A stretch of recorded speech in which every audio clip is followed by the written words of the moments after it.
అదిరన్ సంచ మహేశ్వరంకి అతి సమీపంలో HMDA approved villa ప్లాట్లు ఈఎంఐ మరియు బ్యాంక్ లోన్ సౌకర్యం అందుబాటులో. రెండు తెలుగు రాష్ట్రాల్లోనూ సంచలనం రేపినటువంటి హత్య కేసు మీరుపేటది.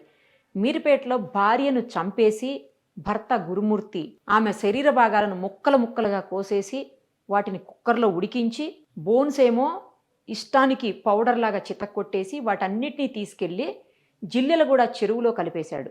ఇది ఏడాది స్టార్టింగ్లో జరిగింది, అంటే జనవరి మంత్లో జరిగిందనమాట. అందరికీ గుర్తుండే ఉంటుంది.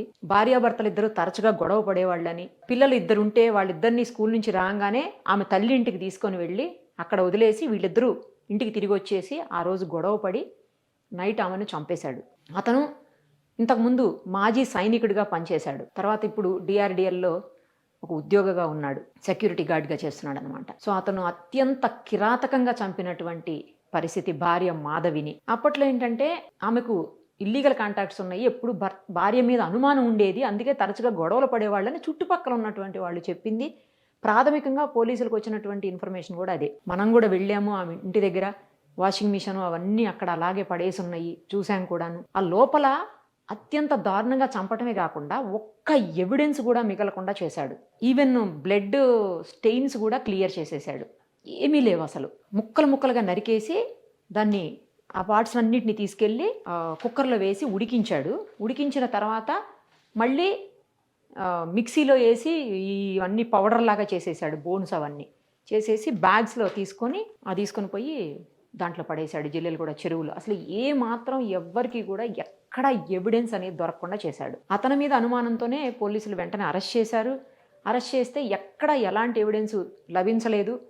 అప్పుడు అందరూ అనుకున్నది ఏంటంటే ఈ కేసు ఇంతటితో క్లోజ్ అయిపోతుంది, ఏ రకమైనటువంటి ఎవిడెన్స్ లేదు కదా అనుకున్నారు. కానీ పోలీసులు టెక్నికల్ ఎవిడెన్స్తో పట్టుకున్నారు. వాళ్ళు చాలా రీసెర్చ్ చేసి ఈ కేసులో చాలా ఇన్వెస్టిగేట్ చేసి మొత్తానికి క్లూస్ అన్నీ కూడా సాధించారు. ఎందుకంటే అప్పుడు అతను కొట్టినటువంటి కత్తి కూడా లేదు, కత్తిని కూడా తీసుకెళ్లి చెరువులో పడేశారు, అది కూడా దొరకలేదు. తర్వాత కింద పడినటువంటి ఆ మరకల్ని వాళ్ళు చాలా టెక్నికల్గా కొన్ని రకాలైనటువంటి కెమికల్స్ యూజ్ చేసి తర్వాత ఫోరెన్సిక్ ల్యాబ్కి వాటి అన్నిటిని పంపించి అవన్నీ ఆమెవేనని, డిఎన్ఏ ఆమెదేనని, అందులో ఉన్నటువంటి డిఎన్ఏకి సంబంధించి బ్లడ్ శాంపిల్స్, బ్లడ్ స్టెయిన్స్ అన్నీ ఆమెవేనని చెప్పేసి ప్రూవ్ చేయగలిగారు పోలీసులు. అయితే ప్రభుత్వం కూడా ఏంటంటే ఈ కేసులో చాలా సంచలనం రేపించింది కాబట్టి ఆ కేసులో ఫాస్ట్ ట్రాక్ కోర్టుని ఏర్పాటు చేశారు.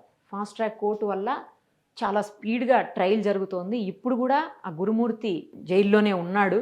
అయితే ఆ కేసులో ఇప్పుడు పోలీసుల ద్వారా తెలిసిన నిజం, భయంకరమైన ట్విస్ట్ ఏంటంటే ఇతను మరదలితోటి, అంటే భార్య చెల్లెలతో అక్రమ సంబంధం పెట్టుకున్నాడు. ఆ వివాహేతర సంబంధమే ఇప్పుడు ఈ మాధవి హత్యకు దారితీసినటువంటి పరిస్థితి. ఎంత దారుణం! సొంత అక్క భర్తతోటి అక్రమ సంబంధం, భార్య చెల్లెలతో ఇతను పెట్టుకున్నదే కాకుండా అందుకోసం భార్యను చంపేయటం. తరచుగా ఇదే విషయంలో ఇద్దరు గొడవలు పడేవాళ్ళని, ఎన్నోసార్లు భార్య పంచాయతీ కూడా పెట్టించిందని ఈ విషయంలో, అయినా కూడా మారకపోగా ఈమెను అడ్డు తొలగించుకోవటం కోసం ఇంత కిరాతకంగా దారుణానికి ఒడిగట్టాడు. ఇద్దరు పిల్లలు ఉన్నారు, అవేమీ ఆలోచించలేదు.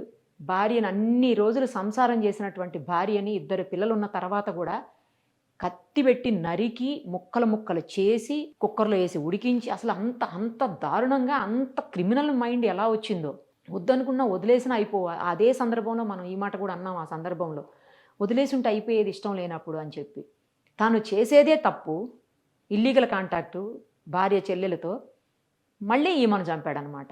ఇప్పుడు రీజన్ అదేనని చెప్పేసి పోలీసులు ఇన్వెస్టిగేషన్లో కోర్టుకి సబ్మిట్ చేసినటువంటి పరిస్థితి. ఇంకా కోర్టులో కేసు నడుస్తోంది. అతనికి కఠినమైన శిక్ష ఈ ఎవిడెన్స్లన్నీ పెట్టి ఖచ్చితంగా వేయించాలని చెప్పేసి పోలీసులు, పీపీ గారు అందరూ చూస్తూనే ఉంటారు. 100% తప్పు చేశాడు కాబట్టి అతనికైతే శిక్ష పడుతుంది కూడా, అది కూడా అతి త్వరలోనే. మరిన్ని అప్డేట్స్ కోసం నిరుపమ సుమన్ టీవీ ఇన్స్టా పేజ్ని ఫాలో చేయండి. సుమన్ టీవీలో మీ పర్సనల్ అండ్ బిజినెస్ ప్రమోషన్స్ కోసం కింది నెంబర్కి కాంటాక్ట్ చేయండి.